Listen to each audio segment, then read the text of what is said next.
It's the kind of news that leaves communities heartbroken. Two meeting houses belonging to the Church of Jesus Christ of Latter-day Saints have been damaged by separate fires in New Zealand and New Caledonia. Early Sunday morning, flames tore through the chapel in Te Hauki, New Zealand, while later that same day, another fire broke out in Mondor, New Caledonia.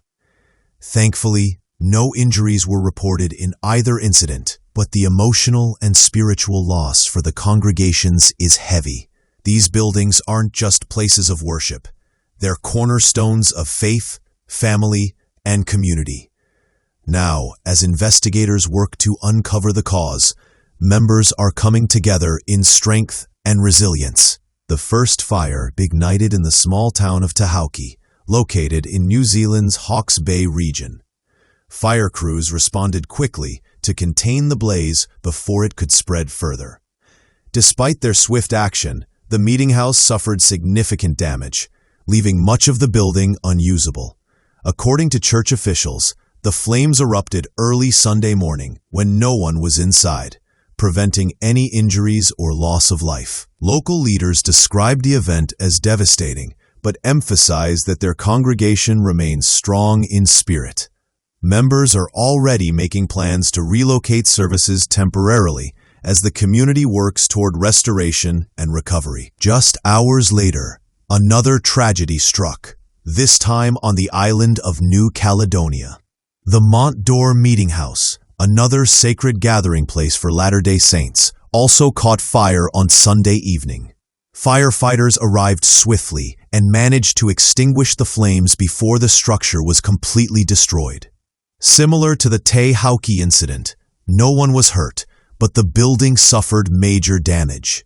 Local leaders in New Caledonia expressed both sorrow and gratitude. Sorrow for the loss of a cherished place of worship, and gratitude that their community members were safe. Authorities are now investigating the cause, though it's too early to tell if the two fires are connected in any way. In times of crisis, faith often becomes the anchor, and that's exactly what's happening here. Across both New Zealand and New Caledonia, local church members have shown remarkable unity and compassion. Many are stepping up to help clean debris, organize temporary worship spaces, and offer emotional support to those feeling displaced. Church officials released a statement thanking firefighters for their quick response and reaffirming their commitment to rebuilding. While the fires have left scars, both physically and emotionally, the shared determination to move forward has reminded everyone of the strength found within community and faith. As investigators continue their work to determine how these fires started, both congregations are focusing on healing and hope. The Church of Jesus Christ of Latter-day Saints has long emphasized community service and resilience, and these recent events have only deepened that spirit.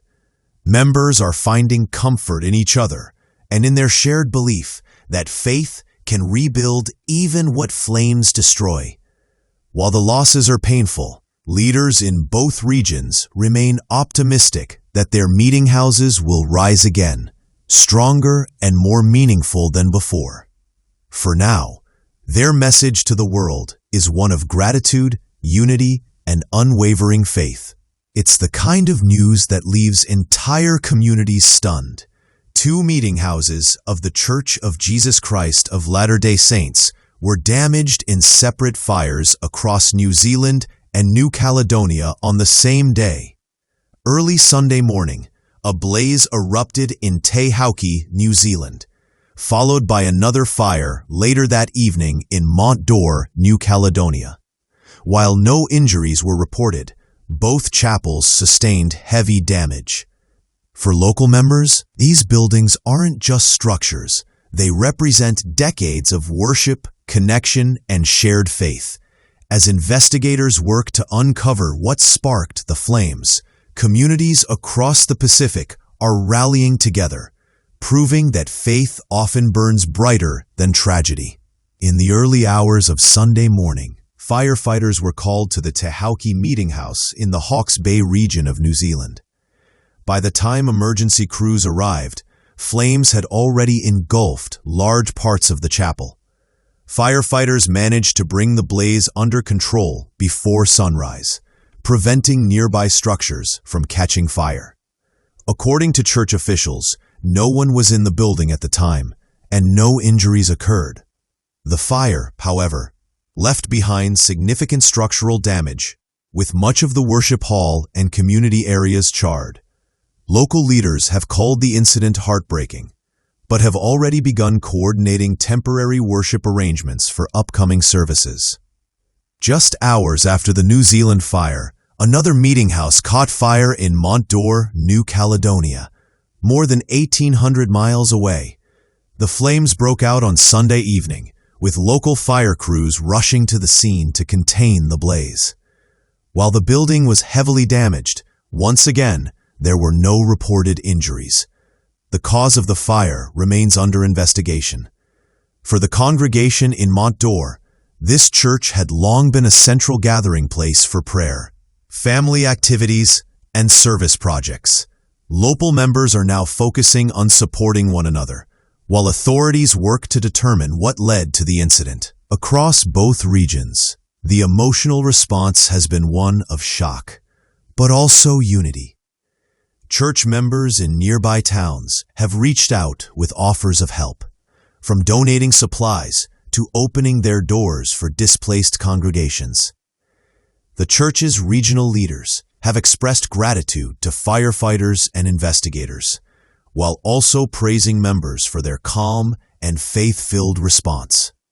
Despite the loss of sacred spaces, local Latter-day Saints are finding ways to stay connected, holding services in community halls, schools, and even outdoors.